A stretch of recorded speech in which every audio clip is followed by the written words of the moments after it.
All in one நண்பர்கள் அனைவருக்கும் வணக்கம். இந்த வீடியோல இன்னைக்கான தரிசனம் ரிலேட்டடா இருக்கக்கூடிய தகவல்கள் கூடவே டிடிடில இருந்து லேட்டஸ்டா வந்திருக்கக்கூடிய ஒரு சில இன்ஃபர்மேஷனையும் இந்த வீடியோல பார்க்கலாம். கடந்த ஒரு 20 நாட்களா நம்ம சேனல்ல எந்த ஒரு வீடியோவும் வந்திருக்காதுங்க. ஸோ ஒரு சில ஷார்ட்ஸ் மட்டும் ஷேர் ஆயிருக்கும். ரீசன் என்ன அப்படின்னா, நம்மளோட சேனலுக்கு வந்து வீடியோ அப்லோட் பண்ண முடியாமல் ஒரு சில இஷ்யூஸ் இருந்தது. ஸோ அது ஓரளவுக்கு இப்போது ரெக்டிஃபை ஆகியிருக்கு. ஸோ அதனால தான் வீடியோஸ் வந்து அப்லோட் பண்ண முடியல. இதுக்கப்புறமா வீடியோஸ் வந்து வரும். அப்படி உங்களுக்கு இன்ஸ்டன்டான அப்டேட் தெரிஞ்சுக்கணுன்னா நம்ம இது வரைக்குமே நம்மளோட டெலிகிராம் சேனல், வாட்ஸ்அப் சேனலில் தொடர்ச்சியாக நிறைய விஷயங்கள் ஷேர் பண்ணிக்கிட்டு தான் இருக்கோம்.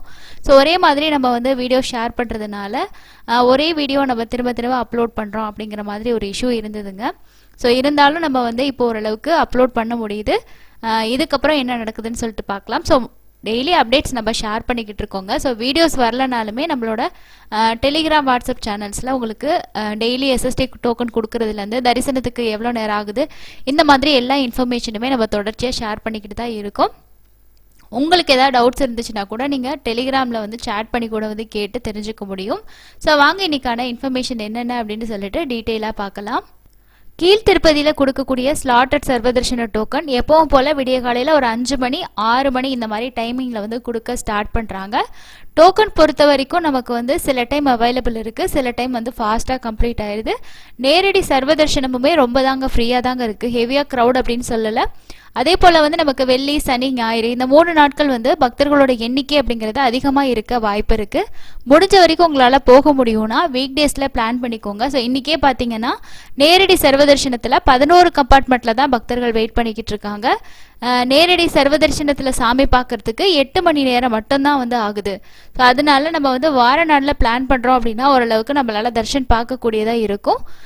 வெள்ளி, சனி, ஞாயிறு இந்த 3 நாட்களில் வந்து க்ரௌட் அதிகமாக இருக்கும் பட்சத்தில் நம்ம வெயிட்டிங் டைம் அப்படின்றது அதிகமாக இருக்கும். இன்னைக்கு வியாழக்கிழமை அப்படின்னும் போது நேத்திர தரிசனம் நமக்கு இன்னைக்கு வந்து தர்ஷன் டைம் அப்படிங்கிறது இந்த 8 மணி நேரம் அப்படிங்கிறது 10-12 மணி நேரம் ஆகக்கூட வாய்ப்புகள் வந்து இருக்குங்க. அதே போல் 300 தரிசனத்துக்கு வந்து மினிமமாக ஒரு 2 மேக்சிமம் ஒரு 4 மணி நேரத்தில் நம்ம தரிசனம் பார்த்துடலாம். எஸ்எஸ்டி டோக்கனில் சாமி பார்க்கறதுக்கு 3லேருந்து ஒரு 5 மணி நேரம் வந்து ஆகலாம். இது வந்து உங்களுக்கு சில டைம் அதிகமாகவும் ஆகும், சில டைம் கம்மியாகவும் ஆகும். இது எல்லாமே வந்து க்ரௌட் அப்படிங்கிற ஒரு விஷயத்தை பொறுத்தும், ஸோ நம்ம போகக்கூடிய டைமை பொறுத்தும் உங்களுக்கு தரிசனத்துக்காக கூடிய நேரம் அப்படிங்கிறது மாறும். நேற்று வந்து 71,029 பேர் வந்து தரிசனம் வந்து பார்த்துருக்காங்க. அதுக்கு அடுத்தது வந்து நமக்கு ஜூலை 15ஆம் தேதி வரைக்குமே என்ன சொல்லியிருக்காங்க அப்படின்னா, ரெக்கமெண்டேஷன் லெட்டர்ஸ் மூலமாக வரக்கூடிய பிரேக் தரிசனங்கள் வந்து ரத்து செய்யப்பட்டிருக்கதா சொல்லியிருக்காங்க. ஸோ முன்னாடியே மே மாதத்தில் வந்து கேன்சல் அப்படின்னு தான் சொல்லியிருந்தாங்க. இடையில ஒரு நாள் மட்டும் வந்து இந்த லெட்டர்ஸ் வந்து அக்செப்ட் பண்ணிட்டு 300 தரிசனத்தில் அவங்கள அலோவ் பண்ணியிருந்தாங்க. அதுக்கப்புறமா என்ன சொல்லிட்டாங்க அப்படின்னா, எந்த லெட்டர்ஸுமே நாங்கள் அக்செப்ட் பண்ண மாட்டோம், 300 டிக்கெட்டும் இதில் இருக்காது அப்படின்ற மாதிரி சொல்லியிருக்காங்க. ஸோ அந்த சம்மந்தப்பட்ட நபர் வந்து விஐபி ரெக்கமெண்டேஷனில் வராங்க, ஸோ அவர் தான் அந்த தர்ஷன் பார்க்க போகிறாங்கன்றவங்களுக்கு மட்டுமே வந்து பார்த்தீங்க அப்படின்னா இந்த ரெக்கமெண்டேஷன் லெட்டர்ஸில் வரக்கூடிய தர்ஷன் இருக்கும். மற்றபடி இப்போது எம்பி, எம்எல்ஏ இந்த மாதிரி முக்கியமானவங்ககிட்ட எல்லாம் ரெக்கமெண்டேஷன் லெட்டர் வாங்கிட்டு போகிறவங்களுக்கெல்லாம் ஜூலை 15ஆம் தேதி வரைக்கும் வந்து தர்ஷனுக்கு வந்து அலோவ் பண்ண மாட்டாங்க. அதாவது டிக்கெட் நீங்கள் வந்து ரெக்கமெண்டேஷன் லெட்டர்ஸை வந்து சப்மிட் பண்ணலாம், ஆனால் அவங்க வந்து டிக்கெட்ஸ் வந்து அலாட் பண்ண மாட்டாங்க.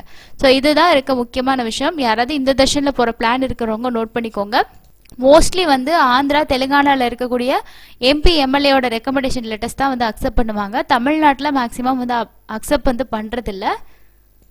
நேற்று வந்து டிடிடியோட அறங்காவலர் குழு மீட்டிங் வந்து நடந்திருக்கு. ஸோ இதில் எடுத்திருக்கக்கூடிய முக்கியமான முடிவுகள் பற்றி அறங்காவலர் குழுவோட தலைவராக இருக்கக்கூடிய PR நாயுடு அவர் வந்து என்ன சொல்லியிருக்காருன்னா, ப்ரெஸ் கிட்ட பேசியிருக்க விஷயங்களை நம்ம ஷேர் பண்ணியிருக்கோம். ஸோ எந்தெந்த விஷயங்களுக்கெல்லாம் நாங்கள் ஒப்புதல் அளிச்சிருக்கோம், என்ன மாதிரி விஷயம்லாம் செய்கிறதுக்கு நாங்கள் முடிவு எடுத்திருக்கோம், அந்த மாதிரி வந்து சொல்லியிருக்காங்க. இதில் வந்து நிறைய வந்து புதிய கட்டிடங்கள் இந்த மாதிரி விஷயங்கள் எல்லாமே சொல்லியிருக்காங்க. ஸோ தர்ஷன் போகிறவங்களுக்கு ஏதாவது முக்கியமான விஷயம் இருக்கா அப்படின்னு பார்த்தோன்னா, திருமலையில் இருக்கக்கூடிய வராக சுவாமி ஓய்வு இல்லம் 1ல் 3.61 கோடி மதிப்பிலான பல்வேறு மேம்பாட்டு பணிகள் மேற்கொள்றதுக்கான ஒப்புதல் வந்து அளிக்கப்பட்டிருக்கதா சொல்லியிருக்காங்க. அதாவது இந்த வராக சுவாமி கெஸ்ட் ஹவுஸை ரெனோவேட் பண்ணக்கூடிய வேலைகள் செய்வாங்க. அலிப்பிரி பகுதியில் வந்து ஸ்ரீனிவாச திவ்யானுகிர விசேஷ ஹோமம் வந்து நடக்குது இல்லையா, ஸோ இதுக்கு வந்து பார்த்தீங்கன்னா பர்மனெண்ட்டாக ஒரு யாகசாலை அப்படிங்கிறது கிடையாது. ஸோ டெம்பரவரியாக தான் ஒரு இடத்துல ரெடி பண்ணிட்டு இருக்காங்க. ஸோ இதுக்கு பர்மனெண்ட்டாக ஒரு யாகசாலை அமைக்கிறதுக்கான முடிவும் செய்யப்பட்டிருக்கதா சொல்லியிருக்காங்க. அதுக்கு அடுத்ததா தற்போது திருமலையில் உள்ள டிடிடி அலுவலகங்கள் பல்வேறு இடங்களில் சிதறி அமைஞ்சிருக்கு. நிர்வாக வசதிகளை உறுதி செய்யும் வகையில் எல்லா ஆஃபீஸுமே வந்து ஒரே இடத்துல கொண்டு வரதுக்கான ஒரு புதிய நிர்வாக கட்டிடத்தை கட்டுறதுக்கான முடிவை எடுத்திருக்கு. அதாவது இப்போ சிஆர் ஆஃபீஸ் இந்த மாதிரி ஒரு ஆஃபீஸ் எல்லாம் ஒரு இடத்துல இருக்கு இல்லையா. அதனால பக்தர்கள் ஒரு சில வசதிகளை பெறணும் அப்படின்னா நம்ம ஒரு இடங்களுக்கு போற மாதிரி இருக்கும். இதெல்லாம் ஒரே ஒரு பில்டிங்கு கீழே ஒரே பில்டிங்ல ஒர்க் ஆகுதுன்னு போது ஸோ ஈஸியாக அவங்களால அந்த சர்வீசஸை ஆக்சஸ் பண்ண முடியும் இல்லையா. ஸோ அந்த மாதிரி ஒரு விஷயத்துக்கு தான் ஒரு புதுசாக வந்து ஒரு கட்டிடத்தை கட்டுறதுக்கான முடிவு எடுக்கப்பட்டிருக்கு அப்படிங்கிற மாதிரி சொல்லியிருக்காங்க.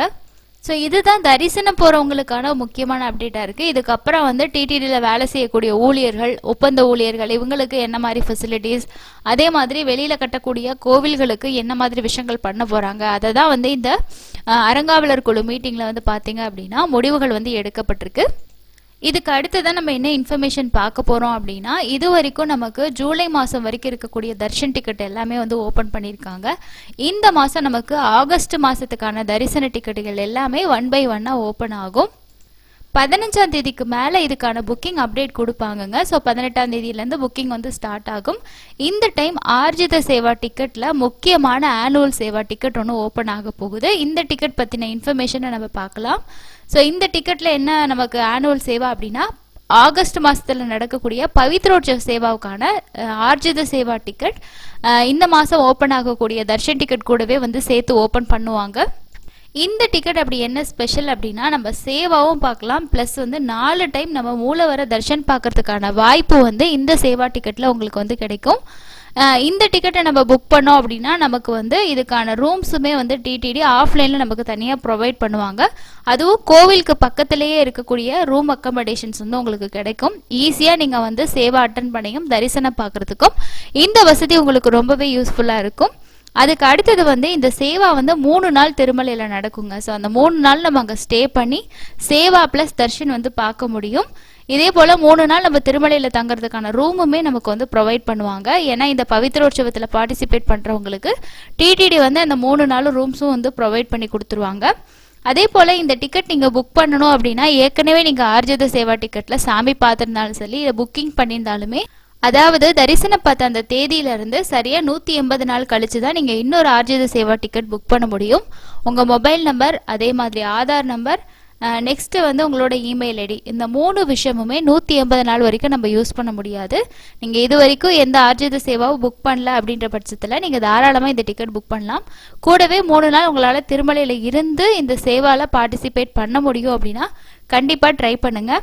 இது ஆகஸ்ட் மாதம் 23, 24, 25 இந்த 3 தேதிகளில் தான் வந்து நடக்குது. ஸோ இந்த 3 டேட்டில் உங்களுக்கு தர்ஷன் போகிற பிளான் இருக்குது. அங்கே இருந்து நீங்கள் இந்த சேவை பார்க்க முடியும்னு நினச்சிங்கன்னா கண்டிப்பாக ட்ரை பண்ணுங்கள். 22ஆம் தேதி வந்து அங்குரார்ப்பணத்தோட இந்த பவித்ரோற்சவம் அப்படிங்கிற விஷயம் வந்து ஸ்டார்ட் பண்ணுவாங்க. ஒரு மொபைல் நம்பரில் மினிமமாக நம்ம ஒருத்தருக்கு புக் பண்ணலாம், மேக்ஸிமம் நம்ம 2 பேர்த்துக்கு புக் பண்ணிக்க முடியும். இப்போ ஆன்லைனில் நம்ம தர்ஷன் டிக்கெட் புக் பண்ணோம் அப்படின்னா அதிலே தான் நமக்கு அக்கமடேஷனுக்கான ஆப்ஷனும் வந்து எனேபிள் பண்ணுவாங்க. ஆனால் இந்த பவித்ரோற்சவத்தில் புக் பண்ணுறவங்களுக்கு ஆஃப்லைனில் தான் இதுக்கான அக்கமடேஷன் ப்ரொவைட் பண்ணுவாங்க. நீங்கள் மினிமமாக 2 பேர்த்துக்கு தர்ஷன் டிக்கெட் புக் பண்ணியிருக்கணும். ஆஃப்லைனில் போயிட்டு நம்மளோட Darshan ticket, Aadhaar card, plus வந்து நம்ம 3 நாள் ஸ்டே பண்ணுறோம் இல்லையா, அந்த 3 நாள்னு போது நமக்கு வந்து கோவிலுக்கு பக்கத்திலே இருக்கக்கூடிய ராம்பகிஜாவோ உங்களுக்கு வந்து அந்த மாதிரி கெஸ்ட் ஹவுஸ் தான் வந்து கிடைக்கும். 100 ரூபாய் ரூம் வந்து ப்ரொவைட் பண்ணுவாங்க.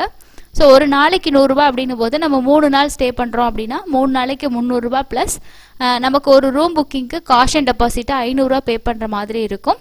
ஸோ மொத்தமாக நம்ம 800 ரூபா வந்து பே பண்ணி ரூம்ஸ் வந்து ஆஃப்லைனில் எடுத்துக்கலாம். இதுக்கு நாம் ஆஃப்லைனில் எப்போ போய் ரூம் எடுக்கணும் அப்படின்னா, 22ஆம் தேதி ஈவினிங் நீங்கள் ஒரு 5 மணிக்கு மேலேயோ இல்லை 6 மணிக்கு மேலே போனீங்கன்னா சிஆர் ஆஃபீஸ்லேயே நம்ம வந்து லைனில் நின்று நான் சொன்ன விஷயங்களை வச்சு நீங்கள் ரூம்ஸ் எடுத்துக்கலாம். யார் பேரில் எடுக்கிறீங்களோ அவங்களோட ஆதார் கார்டு அண்ட் உங்களோட பவித்ரோற்சவத்துக்கான சேவா டிக்கெட்டையும் வச்சுக்கிட்டிங்கன்னா நீங்கள் ரூம்ஸ் வந்து எடுத்துக்கலாம். இப்போ ஒரு சில வேளை நமக்கு வந்து சேவா முடிஞ்சிருச்சு, ஸோ 25ஆம் தேதி சேவா முடிஞ்சு சாமி பார்த்துட்டோம், அன்னைக்கு நம்ம வந்து ரிட்டர்ன் வரல அப்படின்னா ரூமை எக்ஸ்டெண்ட் பண்ண முடியும்னா தாராளமாக பண்ணிக்கலாம். ஸோ ஒரு நாள் எக்ஸ்டெண்ட் பண்ணோம், நம்மளோட காஷன் டெபாசிட்டில் அதுக்கான ரெண்ட் எடுத்துக்கிட்டு பேலன்ஸ் வந்து நீங்கள் வெக்கேட் பண்ணதுக்கு அப்புறமா உங்களோட அக்கௌண்ட்டுக்கு வந்து அனுப்பிச்சிடுவாங்க. இந்த சேவை பொறுத்த வரைக்கும் நம்ம சிங்கிளாகவும் பார்ட்டிசிபேட் பண்ணலாம். ஆனால் அதில் இருக்க பிரச்சனை என்ன அப்படின்னா, உங்களுக்கு ரூம்ஸ் அப்படின்னு சொல்லி எதுவுமே கொடுக்க மாட்டாங்க. நீங்கள் லாக்கர்ஸோ இல்லை வேற எங்கேயா ஸ்டே பண்ணுற மாதிரி தான் பார்க்கணும்.